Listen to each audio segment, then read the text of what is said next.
জাতীয় পৰিষদৰ পবিত্ৰ পতাকাৰ তলত অসমৰ সুৰক্ষিত ভৱিষ্যত ৰক্ষা কৰিবৰ কাৰণে বা অসমৰ মাটিত স্বাভিমানী শক্তিশালী জাতীয়তাবাদ প্ৰতিষ্ঠা কৰিবৰ কাৰণে এসময়ৰ বিজেপিৰ শক্তিশালী নেতা তথা এই অঞ্চলৰ সমাজৰ লগত জড়িত হৈ বিভিন্ন ধৰণৰ কাম কাজেৰে সমাজ সমৃদ্ধি কৰা শক্তিশালী কৰা জীবন চুতীয়া ডাঙৰীয়া অসম জাতীয় পৰিষদৰ পবিত্ৰ মঞ্চত যোগদান কৰিছে। জীবন চুতীয়াৰ লগত বহু ব্যক্তি আহি অসম জাতীয় পৰিষদৰ হাত শক্তিশালী কৰিবৰ কাৰণে অসমৰ মাটিত স্বাভিমানী আপোচবিহীন জাতীয়তাবাদৰ ভেটি আৰু সৌধ নিৰ্মাণ কৰিবৰ কাৰণে সকলোৱে আগবাঢ়ি আহিছে। সকলোকে আমি আমাৰ দলৰ পবিত্ৰ মজিয়ালে আমি উষ্ম আদৰণি জনাইছো আৰু আশা ৰাখিছো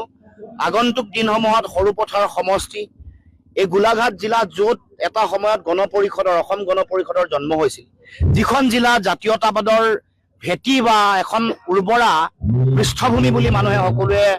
গ্ৰহণ কৰিছিল, সেই গোলাঘাট জিলাত এতিয়া জাতীয়তাবাদৰ সংকট আহিছে বা সমগ্ৰ অসমত জাতীয়তাবাদৰ সংকট আহিছে। জাতীয় বিষয় জাতীয় প্ৰশ্নসমূহত যিবোৰ জাতীয়তাবাদী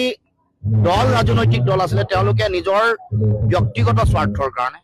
নিজৰ মন্ত্ৰিত্ব অভিলাষৰ কাৰণে আৰু অসমৰ জাতীয় সংকট আৰু সমস্যাসমূহক তেওঁলোকে গৌণ কৰি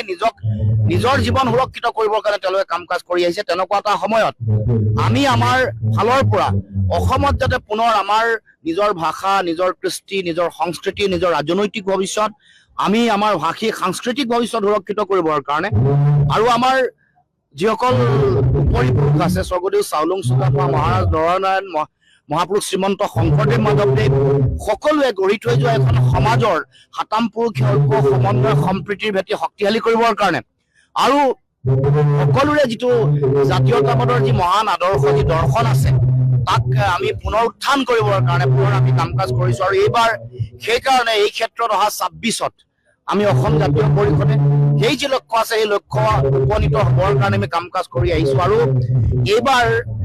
এই যি সৰুপথাৰ সমষ্টি য'ত বিগত সময়ছোৱাত জাতীয়তাবাদৰ এটা উৰ্বৰা ভূমি আছিল, ইয়াত জাতীয়তাবাদী নেতা ইয়াৰ পৰা নেতৃত্ব লৈ দিছপুৰলৈ গৈছিল, সেই সমষ্টি পুনৰুদ্ধাৰ কৰিবৰ কাৰণে পুনৰুত্থান কৰিবৰ কাৰণে আৰু এই অঞ্চলৰ ৰাইজক পুনৰ জাতীয়তাবাদৰ পতাকাৰ তলত একত্ৰিত কৰিবৰ কাৰণে আমি চিন্তা কৰি আমি কাম কাজ কৰিছো। আৰু আমি আশা ৰাখিছো আগন্তুক দিনসমূহত ৰাইজে বিচৰা সপোনৰ এই যিখন সমাজ বা এই জাতীয়তাবাদী দৰ্শন আৰু ধাৰাটো ইয়াত পুনৰ পাবলৈ সক্ষম হ'ব। আজি আমাৰ সৈতে আনুষ্ঠানিকভাৱে প্ৰায় 300মান ব্যক্তিয়ে বিভিন্ন দায়িত্বত থকা ব্যক্তিয়ে জইন কৰিব আৰু বাকী সকলো আমাৰ দলতে থাকি জইন কৰিব। কিন্তু ইমানখিনি মানুহ আজি একেদিনাই একেখন মঞ্চত জইন কৰা সম্ভৱ নহয়। পৰৱৰ্তী পৰ্যায়ত তেওঁলোকে জইন কৰিব, কিন্তু আজি তেওঁলোকে আমাৰ প্ৰতি সমৰ্থন জনাই আজি ইয়াত আহি উপস্থিত হৈছে। আৰু আমাৰ আজি যিসকল ব্যক্তিয়ে জইন কৰিব তাৰ সেইসকলৰ লগত অন্যতম আমাৰ ৰাষ্ট্ৰীয় স্বয়ংসেৱক সংঘৰ গোলাঘাট জিলাৰ প্ৰাক্তন সংঘচালক তথা যোৰহাট বিভাগ মন্ত্ৰী প্ৰমুখৰ দায়িত্বত থকা আৰু ভাৰতীয় জনতা পাৰ্টীৰ এজন নিষ্ঠাবান কৰ্মী, যোৱা 16 চনত তেওঁ ভাৰতীয় জনতা পাৰ্টীৰ প্ৰাৰ্থিত্ব প্ৰত্যাশী আছিল। তেখেতসকল সকলোৱে আমাৰ শ্ৰদ্ধাৰ অৱসৰপ্ৰাপ্ত শিক্ষক শ্ৰদ্ধাৰ চন্দন বৰা ছাৰ, তেখেত আজি আমাৰ লগত যোগদান কৰিব। আৰু ভাৰতীয় জনতা পাৰ্টীৰ আমি যিসকল ব্যক্তিৰ লগত একেলগে সংগঠন কৰিছিলোঁ 21 চনৰ বা তাৰ আগত যিসকল ব্যক্তিৰ যৌথভাৱে আমি সৰুপথাৰ সমষ্টিত ভাৰতীয় জনতা পাৰ্টীৰ সংগঠন শক্তিশালী কৰিছিলোঁ, সেই সময়ৰ সৰুপথাৰ সমষ্টিৰ